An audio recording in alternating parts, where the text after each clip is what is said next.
Boa noite, pessoal. Vamos para mais uma videoaula. E a nossa aula de hoje vai ser dividida novamente em duas partes, onde nós falaremos na primeira parte sobre tradução de proteínas e na segunda parte falamos sobre regulação, falamos sobre o dogma central da biologia molecular, certo? E dentro desse dogma central, a gente pode visualizar, a gente pode verificar que existe um fluxo da informação gênica. E como seria esse fluxo? Esse fluxo, ele determina, ou melhor, ele diz que uma molécula de DNA, ao ser lida, o que nós chamamos de transcrição, ela vai dar origem a uma molécula de RNA. Então, a transcrição é essa leitura da dupla fita da molécula de DNA para a produção de uma simples fita, isso é, de uma molécula de RNA. E essa molécula de RNA, ela pode ser traduzida, que nós chamamos de tradução, para a síntese de proteínas. Então, o fluxo da expressão gênica é exatamente esse aqui, ó. A leitura da molécula de DNA, a transcrição, e a leitura da molécula de RNA, culminando nessa produção de proteínas. A partir da tradução, eu tenho a síntese de proteínas. Bem, a gente viu também que todo esse material que é lido, ele está em código. E principalmente o RNA mensageiro, ele está em código. E esse código genético no RNA mensageiro, ele está em trincas. Então, são trincas de nucleotídeos que são utilizados para decifrar, ou melhor, para determinar a sequência de aminoácidos. Então, cada códon, cada trinca de nucleotídeo, eu tenho um aminoácido correspondente no RNA mensageiro, ok? Não é cada trinca de nucleotídeo no DNA que vai dar origem ao aminoácido, mas no RNA mensageiro, cada trinca dá origem a um aminoácido.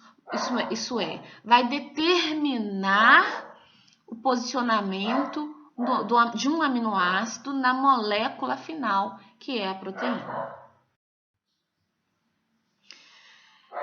Se nós formos verificar no código genético, nós temos 4 nucleotídeos que compõem esse código, que compõem o DNA, e também temos 4 nucleotídeos que compõem a molécula de RNA. Se nós formos rearranjar esses 4 nucleotídeos, nós temos 64 combinações diferentes. Isso é, 64 tipos de trincas que podem ser observadas no sistema, isso é, no sistema molecular. Então, essas 64 combinações são encontradas no RNA mensageiro, nos diferentes RNAs mensageiros. Por exemplo, aqui, ó, o UU, eu vou ter uma sinalização para que a fenilalanina seja trazida, seja requerida no sistema. Toda vez que eu tiver um código de ACU, eu tenho treonina sendo requerida para participar dessa síntese proteica. Então, cada código codifica para um determinado aminoácido específico. Não existe uma alteração nesse código, ok? O código também, ele é universal. A gente fala que existe uma universalidade, que o código ele é conservado entre as espécies, mas já pode ser visto que, apesar de ser específico, apesar de existir essa especificidade, pode acontecer de um código que eu codifico, por exemplo, para treonina, em uma determinada bactéria, aquele código pode codificar para algum outro aminoácido. Isso não é comum. Isso é um pouquinho raro, mas isso pode acontecer na natureza, certo? Mas se nós formos olhar no geral, o código é bastante universal. Isso é. Então, esses diferentes códigos nos diferentes organismos, a gente pode encontrar essa conservação entre as espécies. Um caso ou outro de aminoácido, isso é, de código de algum aminoácido, que pode variar. Mas, no geral, ele é bastante conservado. Existe uma redundância ou degeneração, como a gente acabou de falar, onde um aminoácido pode ter mais de um códon codificando para ele. E ele é contínuo, ele é sempre lido de 3 em 3, por isso a gente fala dessas trincas, por conta dessa leitura de 3 em 3 nucleotídeos, de 3 em 3 ribonucleotídeos. Quais são os componentes dessa tradução? Nós temos algumas enzimas que participam, nós temos RNA, alguns tipos de RNAs que participam dessa tradução e os próprios aminoácidos. Então, os aminoácidos eles vão compor, na verdade, essa molécula de proteína que está sendo produzida.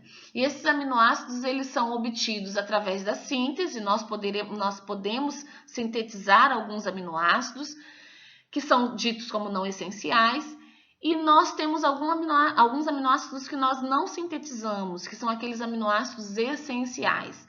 E eles são obtidos através da dieta e são utilizados para a síntese das nossas proteínas. Então, o sistema utiliza esses aminoácidos que nós adquirimos via dieta para produzir as nossas proteínas. Um outro componente da tradução é RNA transportador, ou também chamado de RNA adaptador, ou a molécula adaptadora. Esse RNA transportador, o próprio nome já está dizendo, ele é um RNA que ele transporta aminoácido.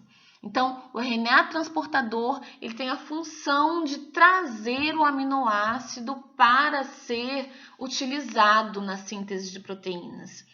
E aí, quando ele está trazendo esse aminoácido, a gente vai ver mais na frente que ele é chamado de aminoácido RNA transportador, ou aminoácido RNA-T, ou aminoácido tRNA. Em humanos, nós temos, na verdade, aproximadamente 50 tipos de RNA transportador. O que esse RNA transportador tem de tão especial, além dele trazer esse aminoácido? Ele traz o aminoácido de acordo com o anticódon que ele carrega. Na aula anterior, a gente viu que o tRNA, esse RNA transportador, ele tem braços, ele é como se fosse um trevo. E um dos braços desse aminoácido, desse tRNA, contém esse código, esse anticódigo, esse anticódon. E de acordo com esse anticódon que o aminoácido é carregado nessa molécula. E aí, então, nós deveríamos ter, na verdade, 61 RNAs transportadores. Mas a gente não tem 61, a gente tem aproximadamente 50 tipos. Por quê? Porque nós temos preferências. Os organismos na natureza possuem preferências com relação a esses RNAs transportadores. Portanto, eu não vou utilizar, por exemplo, todos aqueles 6 códigos de leucina, todos aqueles 6 códigos de arginina. Eu tenho preferência por um ou outro códon de leucina, um ou outro códon de arginina. Isso é bastante verificado em bactérias, porque bactérias são organismos simples e eles precisam sintetizar suas proteínas de forma muito rápida, até porque algumas bactérias têm algumas horas de vida. Então, todas aquelas proteínas são necessárias naquelas poucas horas de vida que a bactéria tem. Então, as bactérias elas possuem uma preferência bem específica. Esse repertório de RNA ainda torna-se menor, para facilitar o trabalho, isso é, para facilitar a leitura desse código genético e a síntese de proteínas. Nós utilizamos aproximadamente 50 RNAs transportadores. Então, se a gente tem preferência, essas preferências elas são muito importantes na hora, por exemplo, da gente fazer uma terapia gênica ou principalmente quando a gente for fazer uma clonagem gênica. Colocar uma bactéria para produzir alguma proteína humana, apesar de nós humanos termos um repertório maior, termos mais preferências, diferentes preferências para alguns aminoácidos, as bactérias não, elas têm preferência muito específica. Então, para a gente montar esse cassete de clonagem, montar esse gene que vai ser inserido dentro da bactéria para produzir o que nós queremos, uma proteína humana, por exemplo, a gente tem que usar o código da bactéria. Não adianta a gente colocar o código que nós utilizamos, utilizando aí aproximadamente 50 RNAs, que a bactéria não vai fazer essa leitura e não vai produzir a proteína. Então, a gente tem que converter esse gene para que a própria bactéria produza RNAs mensageiros que ela consiga fazer a leitura e fazer a síntese de RNA, ok? Então, esses RNAs transportadores, eles estão no sistema, eles não são encontrados na sua totalidade, porque existe essa preferência, eles carregam esses anticódons lá naquele braço que nós chamamos de braço anticódon, e esse braço anticódon que vai determinar o aminoácido que vai ser carregado, convertendo esse RNA transportador em um aminoácido RNA transportador. Então, aqui a gente consegue visualizar esse braço anticódon e de acordo com que ocorre aqui a sequência que está depositada aqui, essa sequência vai determinar o aminoácido que vai ser ligado nessa região 3' OH. Então, nessa região 3' OH, onde vai acontecer o carregamento do aminoácido, o carregamento desse RNA transportador, isso é, a inserção do aminoácido. Nós chamamos aqui de braço do aminoácido e aqui braço anticódon, certo? E quem vai fazer esse carregamento desse aminoácido nesse braço do aminoácido? Nós temos uma enzima que chamamos de aminoácido RNA T sintetase ou aminoácido tRNA sintetase. Essa aminoácido, ela vai carregar, ela vai inserir nessa região 3' OH o aminoácido correspondente ao anticódon que está aqui localizado no braço anticódon, ok? Então, essa enzima que faz esse carregamento, essa ligação do aminoácido, e ela tem uma alta especificidade, ok? E essa alta especificidade que aumenta essa fidelidade no carregamento. Então, o anticódon que está determinando aqui, que vai dizer o que vai ser carregado. Então, essa fidelidade é garantida por essa atividade enzimática da aminoácido tRNA sintetase. Outro componente da tradução é o RNA mensageiro. É o RNA mensageiro que vai estar trazendo essa informação. Todos os códons que foram lidos lá na molécula de DNA está sendo trazido através desse RNA mensageiro maduro, no caso dos eucariotos. Além do RNA mensageiro, que traz essa informação, nós temos os ribossomos, que participam dessa síntese proteica. E os ribossomos, eles possuem subunidades maiores e subunidades menores. Em bactérias, a subunidade maior é também chamada de 50S e a subunidade menor de 30S. Em eucariotos, a subunidade maior é chamada de 60S e a subunidade menor é chamada de 40S. O complexo ribossomo, isso é, as duas subunidades juntas, tem 70S nas bactérias e 80S em eucariotos. Então, não existe essa soma de 50 mais 30 que vai dar 80. Na verdade, aqui a gente determina esse valor aqui por sedimentação.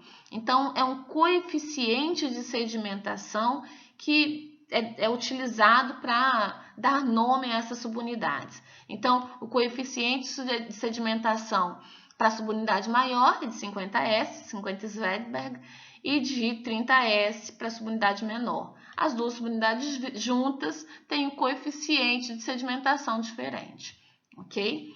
E essas subunidades, elas são formadas por várias proteínas, certo? Por isso que é um complexo de proteínas e RNA. Nos ribossomos, nós temos aqui, ó, em torno de 49 proteínas para essa subunidade maior, 33 proteínas para a subunidade menor, e em procariotos, 36 proteínas, subunidade maior, e aproximadamente 21 proteínas para a subunidade menor. Então, é um complexo proteico também, que também possui RNAs, algumas moléculas de RNA ribossomal.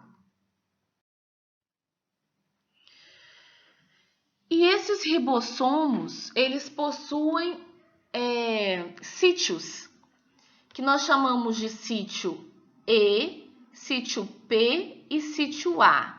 Todos esses sítios são utilizados durante a síntese proteica. Então, eu tenho esses sítios sendo preenchidos por RNA transportador durante toda a tradução. E essa tradução, ela possui fases, que é uma fase que nós chamamos de fase de iniciação, fase de alongamento, fase de terminação ou de liberação. E essas fases de iniciação, de alongamento, de terminação, fazem uso, têm a necessidade da participação de fatores, que também são fatores proteicos. Esses fatores, eles facilitam a iniciação, facilitam a extensão da molécula proteica, isso é, o aumento no número desses aminoácidos e a ligação de um aminoácido ao outro, e também facilita essa terminação. Uma outra coisa que é importante falar é que a leitura dessa molécula de RNA também é nesse sentido. Ela direciona as subunidades ribossomais, isso é, o ribossomo caminha em direção à região 3', portanto, começa aqui nessa região 5', e à medida que vai acontecendo a tradução, esse ribossomo, essas subunidades maior e menor ligadas, vai se direcionando, vai se encaminhando para a região 3'. E aí, como eu tenho esse sentido de deslizamento do ribossomo, eu tenho o códon, o código, isso é, o primeiro aminoácido aqui, nessa direção 5', né? Então, eu tenho o primeiro aminoácido, o segundo aminoácido, o terceiro aminoácido. Então, terceiro aminoácido, desculpa, gente.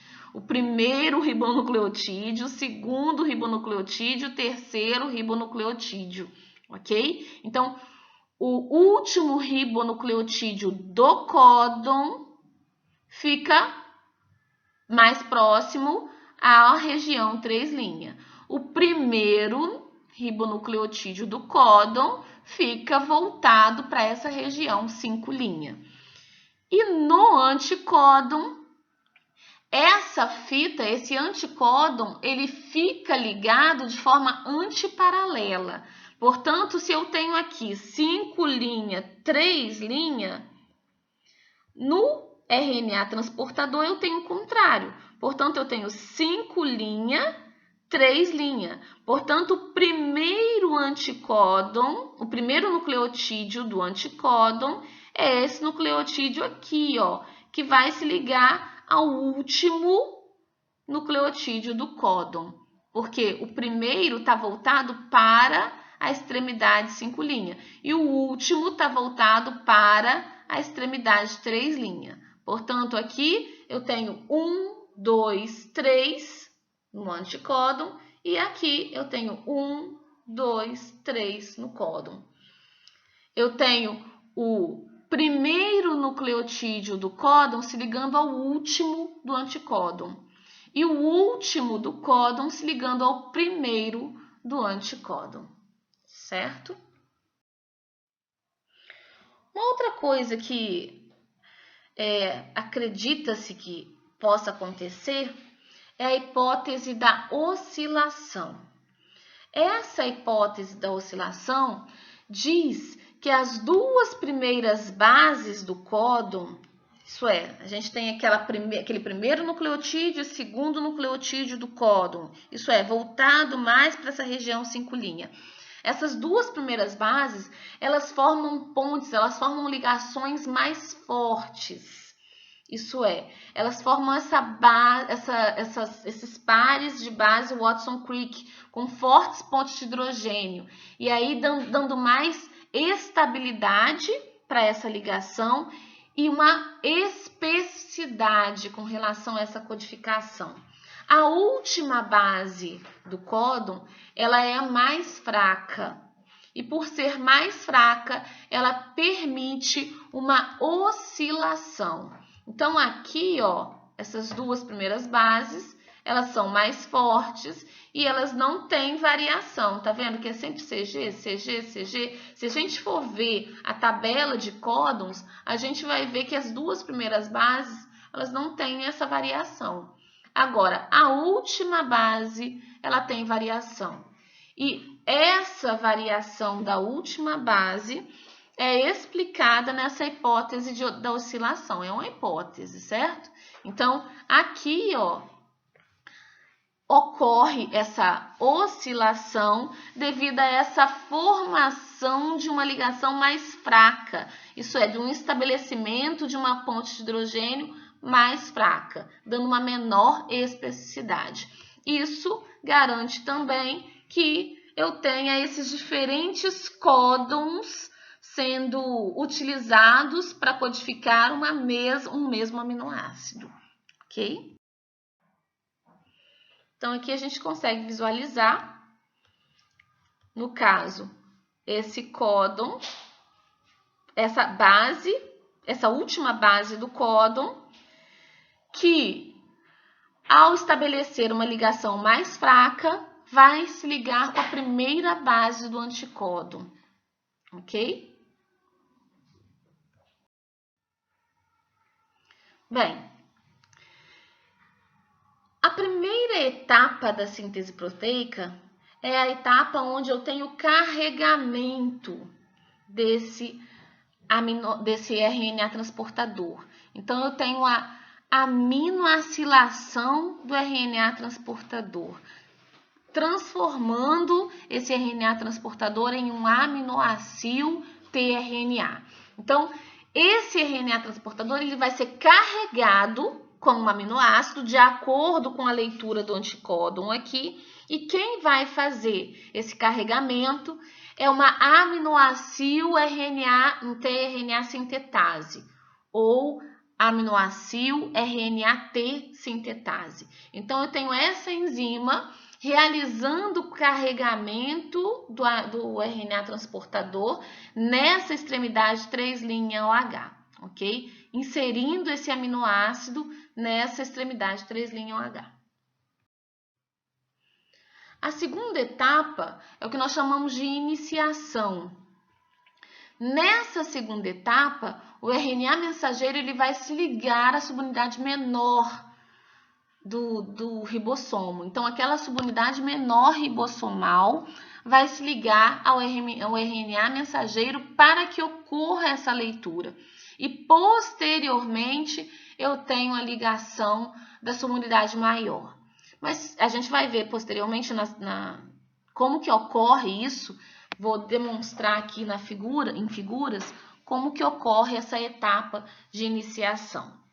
Mas essa ligação de RNA mensageiro a essa subunidade menor, ela acontece devido a um reconhecimento desse RNA mensageiro. O RNA mensageiro de eucariotos possui aquele sítio cap, aquele capeamento da extremidade 5'. E aquele sítio cap, ele vai facilitar a ligação do RNA à subunidade menor do ribossomo. Agora, lá em procariotos, eu não tenho capeamento, eu não tenho esse processamento do RNA. Mas na extremidade 5' do RNA mensageiro de procariotos, existe uma sequência específica que nós chamamos de Shine-Dalgarno. Essa sequência de Shine-Dalgarno, ela é reconhecida pela subunidade menor de procariotos. Então, ela vai sinalizar para que a subunidade menor ela seja requerida e ligada ao RNA mensageiro. Em procariotos, eu tenho uma sequência específica de Shine-Dalgarno. Em eucariotos, eu tenho o sítio cap sinalizando para a ligação à subunidade menor. Vamos de N-formilmetionina e eu já tenho o complexo formado, eu já tenho o primeiro aminoácido que chegou nesse sítio P. Esse sítio P, ele contém uma enzima que nós chamamos de peptidiltransferase. Essa enzima peptidiltransferase vai transferir esse aminoácido aqui. E essa transferência de aminoácidos, ela acontece durante essa segunda fase, essa fase de alongamento. Então, para que ocorra essa fase de alongamento, essa fase de extensão da molécula proteica, também são necessários fatores proteicos que auxiliam, que são os fatores de alongamento. No caso dos fatores de alongamento de bactérias, nós temos a EFTU. E no caso de fatores de alongamento de eucariotos, nós temos o EF1A, ok?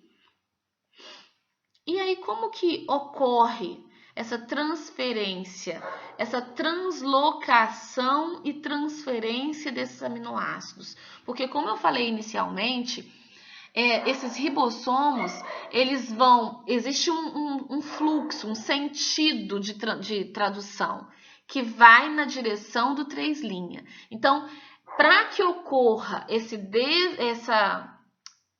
para que esse ribossoma vá no sentido 3', é necessária essa translocação, esse deslizamento nessa molécula de RNA mensageiro, que nós chamamos de translocação. E essa translocação, ela requer energia. E a energia que é utilizada para ocorrer essa translocação, para ocorrer esse deslizamento, vem desses fatores de alongamento. Então, os fatores de alongamento, eles trazem consigo energia, porque eu tenho ali GMP, GTP, na verdade, e esses GTP são quebrados, porque são ligações que armazenam alta energia, e esses GTP são quebrados para liberar essa energia para translocar a molécula de ribossomo.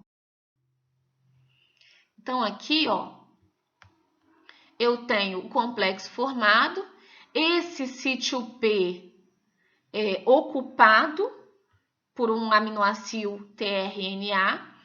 Esse aminoácido tRNA, ele contém um aminoácido, por isso que ele é um aminoácido. O próximo sítio que vai ser ocupado é o sítio A.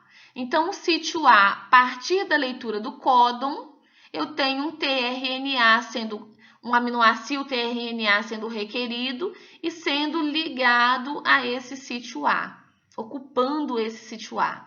No momento que ocorre a ocupação do sítio a peptidiltransferase vai transferir esse aminoácido para ligar ao aminoácido que está presente no sítio A. Então, eu tenho a transferência desse aminoácido para o sítio A, ligando esse aminoácido ao aminoácido presente no sítio A, ok?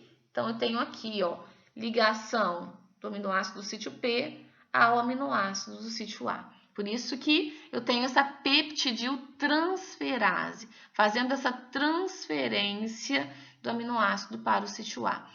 Quando eu tenho a transferência do aminoácido para o sítio A, esse RNA transportador agora deixa de ser aminoácido. Ele agora é um RNA transportador descarregado ou não carregado. A partir do momento que eu tenho uma transferência, o fator de alongamento vai utilizar a sua energia, que vai ser liberada com a quebra, né, de GTP, e aí essa energia vai ser utilizada para deslocar o ribossomo no sentido 3'. E aí esse deslocamento vai fazer com que o AC venha para cá. Porque, na verdade, ele não vem para cá. É porque o ribossomo vai se deslocar para lá e aí o sítio E agora vai ocupar esse espaço aqui. E aí esse UAC ficando nesse sítio E, que é sítio de saída, sítio exit, ocupando então o sítio exit, ele vai ser liberado. O sítio E, que agora está com o AC, o sítio P vai estar com esse RNA transportador contendo esses dois aminoácidos. Então, quem vai ficar liberado agora, desocupado, é o sítio A. Olha só. Portanto, o AC, com o deslocamento do ribossomo, o AC vai ocupar o sítio E, e aquele aminoácido contendo os dois aminoácidos vai ocupar o sítio P. Quem vai ficar desocupado? O sítio A. Então, o sítio A agora vai expor esse código, esse próximo código que vai ser lido, para requerer um novo aminoácido. Esse novo aminoácido vai chegar, ocupar o sítio A, e aí esses dois aminoácidos aqui vão ser transferidos para cá. Isso é, para se ligar a esse novo aminoácido que chegou. Nesse momento, eu tenho deslocamento da molécula no sentido 3', fazendo com que esse RNA transportador agora fique no sítio E e seja liberado. E esse agora que está com 3 venha para o sítio P e ocupe aqui contendo 3 aminoácidos, que vai ser novamente transportado para o sítio A, e assim sucessivamente. Então, esse ribossomo ele vai se mover nessa direção 3'. E esse deslocamento é possibilitado, na verdade, por conta desse fator de alongamento que traz consigo o GTP, isso é, traz consigo energia, que vai ser quebrada. Então, essa extensão da molécula ocorre de acordo com essa passagem, com esse deslocamento do ribossomo na direção 3', certo? E quando o ribossomo chegar nesse código final, nesse stop codon, eu não tenho um aminoácido, isso é, um RNA transportador complementar a esse stop codon. E aí, quando eu tenho a leitura do stop codon, eu tenho um fator de liberação que é requerido. Esse fator de liberação, que nós chamamos de RF, que é de Release Factor, esse fator de liberação que é requerido, ele reconhece esse stop codon E ao reconhecer o stop códon, ele vai desacoplar todo o sistema, isso é, ele desacopla a subunidade maior, libera a subunidade maior, libera a subunidade menor e vai liberar também o RNA mensageiro que foi lido, ok? Então, o fator de liberação, ele acaba com todo esse complexo que foi formado para a tradução. Então, ó, eu tenho fator o stop códon chegando nesse sítio A, e ao chegar, esse fator de liberação é requerido. Ao se ligar, ele desacopla todas as subunidades e o RNA mensageiro que estava sendo utilizado, ok? Fazendo toda essa dissociação das subunidades ribossomais. Bem, essa síntese proteica, ela pode acontecer utilizando não somente um ribossomo, ela pode acontecer também utilizando vários ribossomos. E aí, quando esses vários ribossomos estão fazendo a leitura de um único RNA mensageiro, nós falamos que existe um polissomo, ou polirribossomos. Isso facilita porque isso, na verdade, não é que facilita, mas isso permite a produção de várias moléculas proteicas ao mesmo tempo a partir da leitura de um único RNA mensageiro, ok? Porque como os ribossomos eles estão se deslocando em uma única direção, eu posso ter essas subunidades sendo acopladas aqui nesse início, nesse código de iniciação, que é o A ao G, e nisso que vai se deslocando, vai liberando essa posição para outros ribossomos irem ocupando, e assim sucessivamente se direcionando para essa extremidade final, que é a extremidade 3', ok? Essas proteínas que estão sendo produzidas por meio da tradução, elas podem e vão, a maioria delas, vão sofrer modificações pós-traducionais.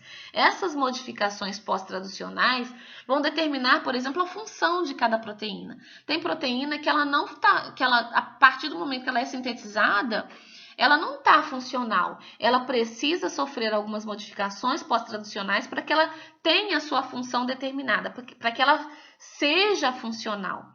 Então, essas proteínas elas podem ser fosforiladas, isso é, ter adição de grupamento fosfato. Elas podem ser carboxiladas, ter essa adição desse radical carboxo. Elas podem ser metiladas, adição de radical metil, glicosiladas, hidroxiladas, acetiladas. Então, elas podem sofrer diferentes modificações pós-traducionais, terem diferentes inserções ao longo da molécula, determinando a função dela, isso é, ativando essa proteína para que ela funcione dentro do sistema.